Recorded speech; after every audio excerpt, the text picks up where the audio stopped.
आगे बढ़ेंगे। जैसे मैंने कहा था, कनाडा और भारत को लेकर अपडेट। भारत जो कि दो टूक जवाब देना भी जानता है, कार्रवाई करना भी जानता है, और अब जस्टिन ट्रूडो के सुर भी बदले हुए हैं।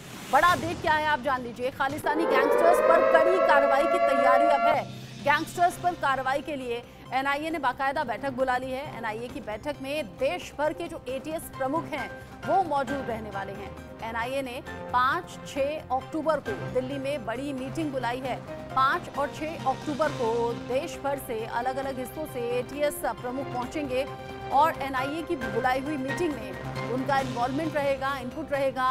जांच में अब तक क्या पाया है, किस किस तरीके से एलिमेंट्स को यूज किया जा सकता है, क्योंकि खालिस्तानी गैंगस्टर्स पर बड़ी कार्रवाई की तैयारी अब सरकार की है और बाकायदा उन खालिस्तानी आतंकियों की सूची जारी की गई है। 19 ऐसे खालिस्तानी जिनकी सूची जारी कर दी गई है, और वो भगोड़े खालिस्तानी जो कि विदेशों में छिप गए हैं लेकिन यहाँ हिंदुस्तान में उनकी प्रॉपर्टी है। अब ऐसी प्रॉपर्टीज को भी जब्त करने की अब शुरुआत हो गई है, क्योंकि अमृतसर और चंडीगढ़ में पन्नू की संपत्ति जब्त की है। इस तरह का एक्शन आगे आने वाले वक्त में भी दिखाई देगा। भगोड़े खालिस्तानी आतंकियों पर लगाम लगाने या फिर ये कहिए शिकंजा कसने का ये एक अलग तरीका है। एनआईए अब तेजी से जांच को आगे बढ़ा रही है और 5 और 6 अक्टूबर को देश भर से एटीएस प्रमुख इस मीटिंग का हिस्सा रहेंगे। क्योंकि भारत ने कड़ा रुख इख्तियार कर लिया है और भारत की फटकार के बाद अब बैकफुट पर जस्टिन ट्रूडो हैं। भारत के कड़े रुख के बाद कनाडा के तेवर ये कह सकते हैं कि नर्म पड़ गए हैं। कनाडा में खालिस्तानियों के पोस्टर हटाने का आदेश यहां सामने आया है। भारत विरोधी पोस्टर बैनर हटाने का ये आदेश जस्टिन ट्रूडो यानी कि कनाडा की सरकार की तरफ से सामने रखा गया है।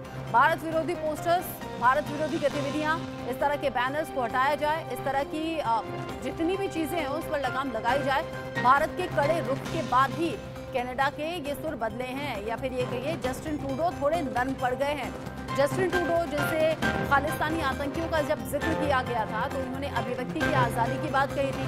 उन्होंने कहा था शांतिपूर्वक तरीके से अगर कोई प्रदर्शन करता है तो ये अभिव्यक्ति की आज़ादी है, ऐसी आज़ादी प्रदर्शन की मिलनी चाहिए। लेकिन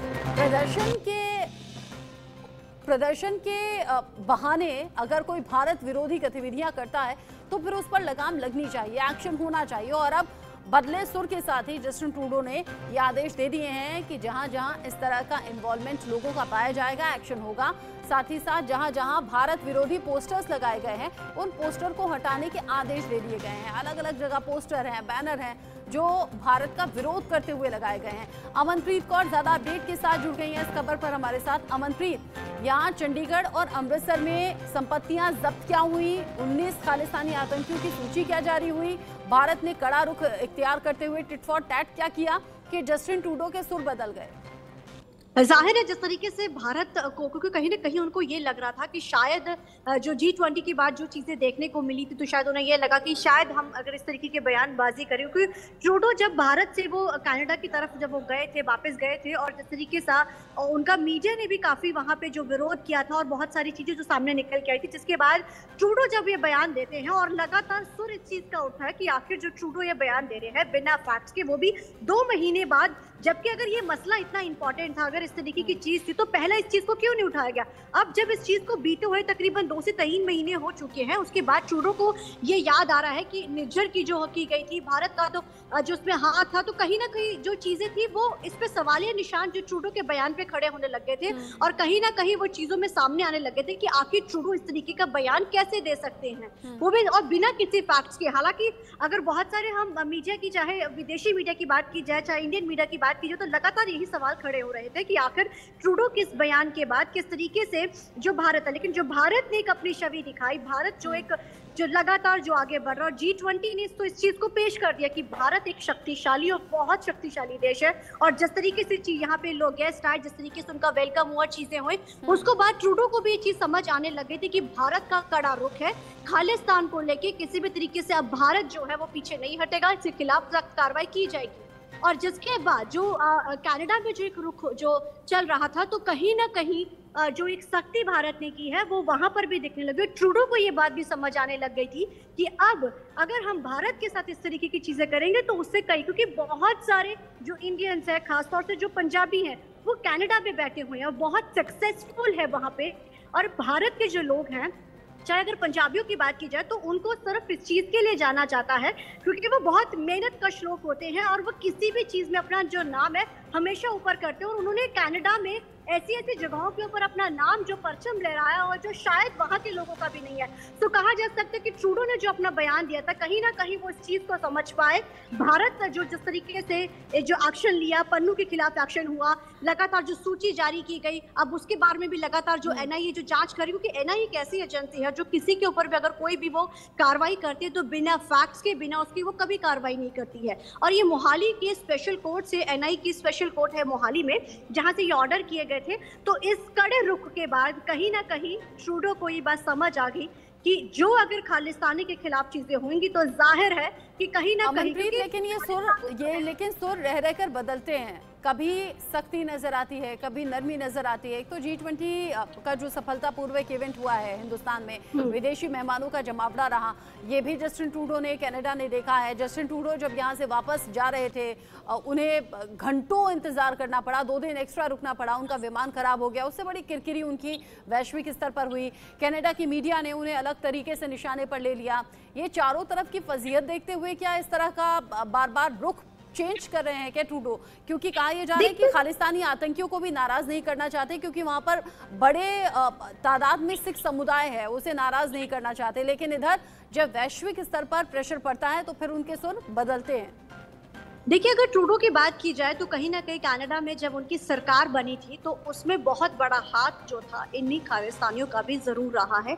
और जिस तरीके से उनको जो सपोर्ट दिया गया था एक पार्टी की तरफ, जिसके बाद उन्होंने अपनी सरकार बनाई थी, तो उसको देखते हुए ट्रूडो को कहीं ना कहीं उन लोगों को भी जो है नाराजगी नहीं उनकी झेलनी है। तो ट्रूडो शायद इस चीज के बीच में फंसते जा रहे हैं कि भारत के साथ अगर वो अपनी नाराजगी जाहिर करते हैं, इस तरीके का बयान करते हैं, तो उसके संबंध खराब हो जाएंगे। भारत के साथ संबंध खराब करने का तो कहा जा सकता है कहीं कहीं जो इसका असर है, चाहे वहां की इकोनॉमिक पे पड़ेगा, चाहे वहां के ट्रेड पे पड़ेगा, हर चीज पे पड़ेगा। और 5 जो टैंक आईज है, जिसके तहत चाहे वो ब्रिटेन की बात की जाए, ऑस्ट्रेलिया की बात की जाए, जो ये तमाम जो देश हैं ये आपस में जो मिलते जुलते हैं। हालांकि जब यूएसए का भी बयान आता है कहीं ना कहीं वो कहता है कि मैं सारी सिचुएशन के ऊपर हम नजर बनाए हुए हैं। तो ट्रूडो को ये चीज जरूर समझ में आनी शुरू हो चुकी है या समझने वो लगे हैं, कहीं ना कहीं वो बैलेंस बनाने की कोशिश कर रहे हैं। लेकिन उनको शायद ये बात नहीं समझ आ रही है कि बैलेंस बनाने के लिए हमें एक तरफा या एक चीज की तरफ होना बड़ा जरूरी है।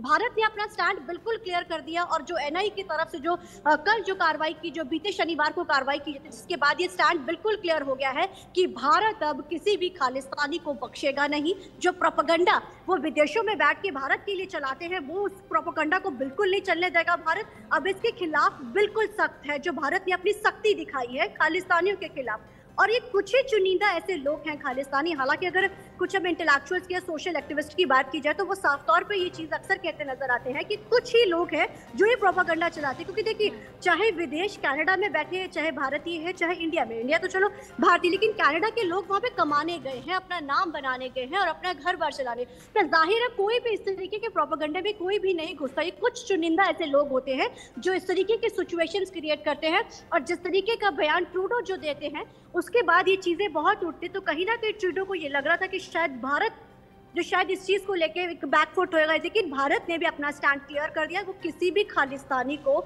बिल्कुल भी नहीं बख्शेंगे। और जो 19 की जो लिस्ट जारी की गई है इसके के ऊपर भी अब भारत जो बहुत सख्त है और जल्द आने वाले दिनों में इनके ऊपर भी कार्रवाई होती जो है वो नजर आएगी। लगातार रेड्स की जा रही हैं, लगातार जांच की जा रही है एनआई की तरफ से कि आखिर जो ये 19 खालिस्तानी है, जिनमें से एक के ऊपर जो कार्रवाई एनआई ने कर दी है, जो बाकी 18 बचे हैं उनके खिलाफ उनकी जमीन को, उनकी संपत्ति को जल्द से जल्द जब्त करके उनके ऊपर कार्रवाई की जाएगी। और ये बात भी अब आने वाले समय में शायद देखी जा सकती है कि जो विदेशों में छुप के बैठे हुए हैं खालिस्तानी, उनके ऊपर भी भारत जल्द जो शिकंजा कसता नजर आएगा।